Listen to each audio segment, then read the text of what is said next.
जिस जाल में फंसाया था बीजेपी को फंस गए, क्योंकि ये वीडियो 2 दिन पुराना है या 1 दिन पुराना है। यानी जिस तरीके से बीजेपी के नेताओं ने उस वक्त मछली के ऊपर जो है निशाना साधा था, अब यहाँ पर जब सावन का महीना चल रहा है और ऐसे में संजय निषाद हो, ओपी राजभर हो, जिस तरह की बीजेपी अपनी राजनीति करे, लेकिन हमारी जो राजनीति है हम अपने तरीके से करेंगे और उनकी हाँ में हाँ या उनके ही जो है सुर में सुर लगाते हुए यहाँ पर ओपी राजभर भी दिखाई पड़े। तो जो शुरुआत में मैंने आपसे कहा कि अपनी ताकत का एहसास कहीं ना कहीं संजय निषाद और ओपी राजभर करा। मछली शाकाहारी है या मांसाहारी, या फिर आरक्षण हटाना चाहिए या आरक्षण जारी रहना चाहिए, ऐसे कई बड़े मुद्दों के साथ ओम प्रकाश राजभर और संजय निषाद एक साथ नजर आ रहे हैं। क्या बीजेपी के यही सहयोगी दल बीजेपी के खिलाफ दिखाई दे रहे हैं? क्या ये दोनों मिलकर बीजेपी के खिलाफ एक अलग गठबंधन तैयार कर सकते हैं? क्या उत्तर प्रदेश के विधानसभा चुनाव से पहले बीजेपी ही मुश्किलों में आ सकती है? क्या बीजेपी के साथ ये सहयोगी दल अब इरादा बना चुके हैं कि मन मुताबिक सीटें, आरक्षण और ऐसे कई मुद्दे अगर बीजेपी उनका साथ नहीं देती है तो बीजेपी के खिलाफ उतरना ही पड़ेगा? इन्हीं तमाम मुद्दों पर तमाम सवाल जन्म ले रहे हैं। उत्तर प्रदेश की राजनीति में विधानसभा चुनाव एक बड़ा चुनाव है। उत्तर प्रदेश के रास्ते से ही दिल्ली का रास्ता तय होता है, या कहें कि अन्य राज्यों में पकड़ मजबूत होती है। अब उत्तर प्रदेश में अन्य दल मौजूद हैं, कई छोटे कई बड़े, लेकिन इन दलों में जो बीजेपी के साथ जुड़े हुए हैं वो क्या खेल कर सकते हैं, इस पर ही चर्चा करेंगे। वरिष्ठ सहयोगी अमन जी हमारे साथ मौजूद हैं। सर, सबसे पहला सवाल यही बन रहा है कि जो शाकाहारी और मांसाहारी का मुद्दा उठाया गया है, जिसमें मछली को चुना गया है, अगर आप उसमें लहसुन प्याज नहीं डालते हैं तो वो शाकाहारी हो जाती है, अगर आप उसमें ये दोनों चीज डाल देते हैं तो ये मांसाहारी हो जाती है। चलिए, पहले संजय निषाद ने ये कहा, ये समझ सकते हैं कि इससे पहले भी वो कई बयान दे चुके हैं, लेकिन उनका साथ देने के लिए ओम प्रकाश राजभर आ जाते हैं। क्या ये बेतुके बयान नजर नहीं आते कि आप मछली पर शाकाहारी और मांसाहारी जैसे टॉपिक को लेकर सामने आ रहे हैं? देखिए, जाहिर बात है दोनों मंत्री हैं योगी सरकार में, और यहाँ पर अगर देखा जाए तो दोनों को इस वक्त अपनी जवाबदेही तय करना चाहिए कि भाई मंत्री रहते हुए आपने क्या कुछ किया, क्या आपका रिपोर्ट कार्ड है। इसकी बात करने के बजाय वो क्या कहते हैं कि मछली शाकाहारी है या मांसाहारी है, इस पर दोनों के बयान लगभग बराबर ही दिखाई पड़ते हैं। क्योंकि संजय निषाद कहते हैं कि अगर उसमें हम प्याज और लहसुन ना डालें तो वो शाकाहारी है, अगर प्याज और लहसुन डाल दें तो वो मांसाहारी हो जाती है। कुछ ऐसी बात अब ओपी राजभर भी कहते हुए दिखाई पड़ते हैं। क्योंकि चुनावी मौसम है, चुनावी माहौल उत्तर प्रदेश में बना हुआ है, ऐसे में इस तरह की बयानबाजी क्या दिखाती और क्या दर्शाती ये समझने की जरूरत है। क्योंकि यहाँ पर अब दोनों ही मंत्रियों को अपने अपने समुदाय के प्रति जवाबदेही तय करनी है। आपको याद होगा कि 16 अगस्त को जब संजय निषाद एक बड़ी रैली कर रहे थे स्थापना दिवस के मौके पर, उस समय उन्होंने कहा था कि आरक्षण के मुद्दे पर अगर अपनी सरकार से भी भिड़ना पड़े तो हम उसके लिए तैयार हैं। और यहाँ तक कहते हुए दिखाई पड़े कि आरक्षण पर अगर बीजेपी ने आनाकानी की तो उनकी भी सत्ता कांग्रेस सपा और बसपा की तरह सत्ता से बाहर हो जाएगी। और उसके बाद आपने देखा कि इसी बयान को ओपी राजभर ने भी समर्थन किया कि आरक्षण के मुद्दे पर हम आपके साथ में मजबूती से खड़े हुए हैं, कंधे से कंधा मिलाकर चलेंगे और आरक्षण जो है वो हम यहाँ पर जो समुदाय है, निषाद समुदाय, उसको दिलवा कर रहेंगे। ये ओपी राजभर ने इसके बाद में कहा। तो आप समझ सकते हैं कि दोनों के जो सुर हैं और उस सुरों को अगर हम देखें तो वो ये नजर आते हैं कि उत्तर प्रदेश में चुनावी माहौल के बीच में इस तरह की बातों को कहने का क्या मकसद है। एक ही मकसद दिखाई पड़ता है कि बीजेपी के ऊपर दबाव बनाया जाए। क्योंकि अखिलेश यादव ने कहा कि संजय निषाद की पार्टी को तकरीबन 31 सीटें मिलनी चाहिए। उसके बाद में संजय निषाद का बयान आता है कि आबादी के हिसाब से तो हमें 72 सीटें मिलनी चाहिए। तो ये दर्शाने का कहीं ना कहीं मौका मिल गया उनको कि भाई हमें अगर तवज्जो नहीं दी गई तो बीजेपी के लिए आने वाले चुनाव में सत्ता को हासिल करना मुश्किल हो जाएगा। सर आरक्षण पर और आगे बात करेंगे, लेकिन हम फिर से मछली वाले मुद्दे पर आ जाते हैं।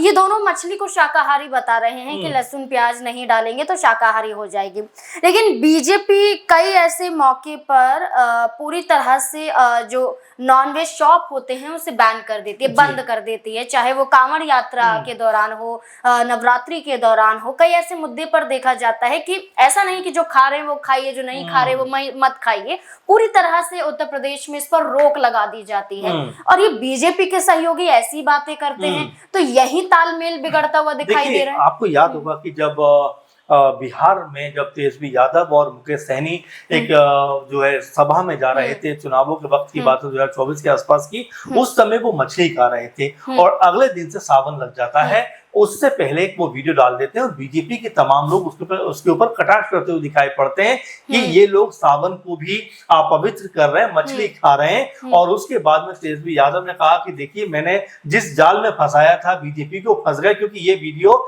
2 दिन पुराना है या 1 दिन पुराना है। यानी जिस तरीके से बीजेपी के नेताओं ने उस वक्त मछली के ऊपर जो है निशाना साधा था, अब यहाँ पर जब सावन का महीना चल रहा है और ऐसे में संजय निषाद हो, ओपी राजभर हो, जिस तरह की बातचीत कर रहे हैं, तो जाहिर बात है वो कहीं ना कहीं ये भी संदेश देना चाहते हैं कि बीजेपी के हर कहने पर वो अपनी बात को नहीं मानेंगे। और ये संजय निषाद ने कहा कि अगर जो निषाद समुदाय के लोग मछली नहीं खाएंगे तो और क्या खाएंगे। यानी उन्होंने ये बताने का प्रयास किया कि बीजेपी अपनी राजनीति करे, लेकिन हमारी जो राजनीति है हम अपने तरीके से करेंगे और उनकी हाँ में हाँ या उनके ही जो है सुर में सुर लगाते हुए यहाँ पर ओपी राजभर भी दिखाई पड़े। तो जो शुरुआत में मैंने आपसे कहा कि अपनी ताकत का एहसास कहीं ना कहीं संजय निषाद और ओपी राजभर कराना चाहते हैं कि अगर बीजेपी ने उनकी बातों को नहीं माना और बीजेपी ने अगर उनके ऊपर कुछ भी थोपने का प्रयास किया तो वो उसको बिल्कुल भी नहीं मानेंगे। अब आप देखिए सावन के महीने में ही मछली के ऊपर बयान देने की जरूरत क्या थी, लेकिन